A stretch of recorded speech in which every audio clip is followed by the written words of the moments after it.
সুপ্রিয় দর্শক, সাম্য এগ্রো ইউটিউব চ্যানেলের পক্ষ থেকে সবাইকে জানাচ্ছি শুভেচ্ছা এবং অভিনন্দন। মরিচ চাষ আসলে আধুনিক উপায়ে মরিচ চাষে আপনারা যেভাবে অধিক পরিমাণে ফলন নিয়ে আসতে পারবেন সে বিষয়ে আজকে আমি একটু আলোচনা করব। মরিচ আমাদের দেশে একটি গুরুত্বপূর্ণ অর্থকারী ফসল। মরিচের আপনার প্রতিনিয়ত সবজিতে হিসাবে কিংবা আপনার মশলা জাতীয় হিসাবে এটির ব্যবহার হয়ে থাকে। তো এটির ফলন বৃদ্ধি করার জন্য সবচেয়ে যে বিষয়টি জরুরি সেটি হচ্ছে মাটি ও জলবায়ুর দিকে একটু নজর দেওয়া। মরিচ চাষের জন্য এমন জমি নির্বাচন করতে হবে যে জমিতে বৃষ্টির পানি জমে না থাকে এবং বর্ষায় পানি ওঠে না। জমিতে পানি নিষ্কাশনের সুব্যবস্থা ধরে রাখতে হবে। যে স্থানে প্রচুর রোদ ও বাতাস চলাচলের ব্যবস্থা রয়েছে সেখানে আপনারা মরিচ চাষাবাদ করতে পারেন। তারপরে যে বিষয়টি আপনাদেরকে অবশ্যই ভালো রাখতে হবে সেটি হচ্ছে জাত পরিচিতি। সাধারণত মরিচকে দুভাগে ভাগ করা যায়, যেমন ঝাল মরিচ ও মিষ্টি মরিচ। বাংলাদেশে ঝাল মরিচের ব্যবহারটা আসলে একটু বেশি।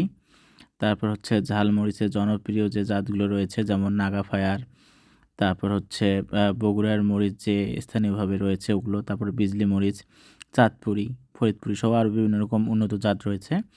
আর আপনার তাছাড়া অনেকগুলো আঞ্চলিক জাতও রয়েছে।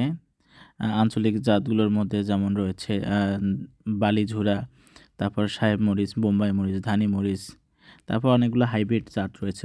এখন আমাদের হাইব্রিড জাতগুলো আপনারা বিভিন্ন রকম কোম্পানির হাইব্রিড জাতগুলো পাবেন। এগুলো আপনারা দেখে শুনে, যেগুলোতে উচ্চ ফলনশীল জাতগুলো রয়েছে এগুলোকে দেখে শুনে আপনাদেরকে রোপণ করতে হবে। আর মরিচের বীজতলা রোপণের ক্ষেত্রে আপনাদেরকে অবশ্যই সাবধানতার সহিত বীজতলা তৈরি করে নিতে হবে, অথবা কোকোপিটে উৎপাদিত যে সুস্থ সবল চারাগুলো রয়েছে এই চারাগুলো আপনারা সংগ্রহ করে রোপণ করতে পারেন।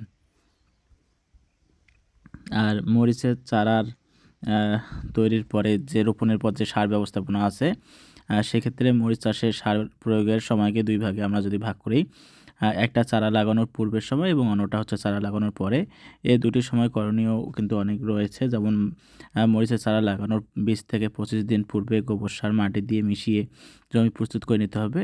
প্রতি হেক্টর ক্ষেত্রে আপনারা দেখা যাচ্ছে যে গোবর 10 টন, ইউরিয়া হচ্ছে 250 টন, টিএসপি 200 কেজি এবং এমওপি সার হচ্ছে 150 কেজি প্রয়োগ করতে হবে।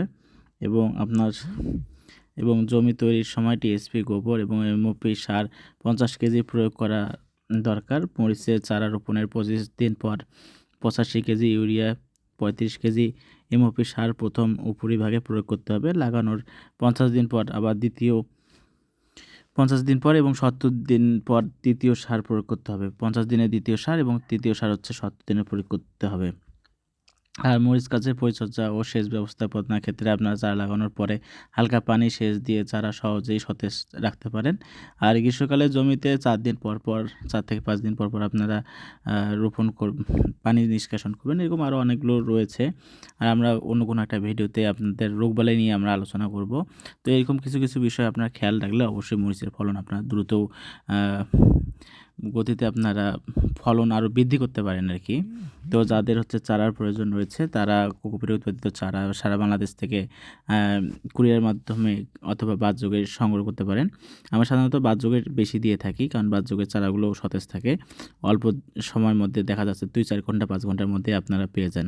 তো স্ক্রিনে দেওয়া নাম্বার রয়েছে, এই নাম্বারে যোগাযোগ করে আপনারা বাংলাদেশের যে কোনো প্রান্ত থেকে চারা সংগ্রহ করতে পারেন। আর ভিডিওটি কেমন লাগলো সেটি জানাবেন এবং কোন ধরনের ভিডিও দেখতে চান সেটিও আপনারা কমেন্টস করে জানাবেন। দেখা হবে অন্য কোনো ভিডিওতে। সে অবধি ভালো থাকুন।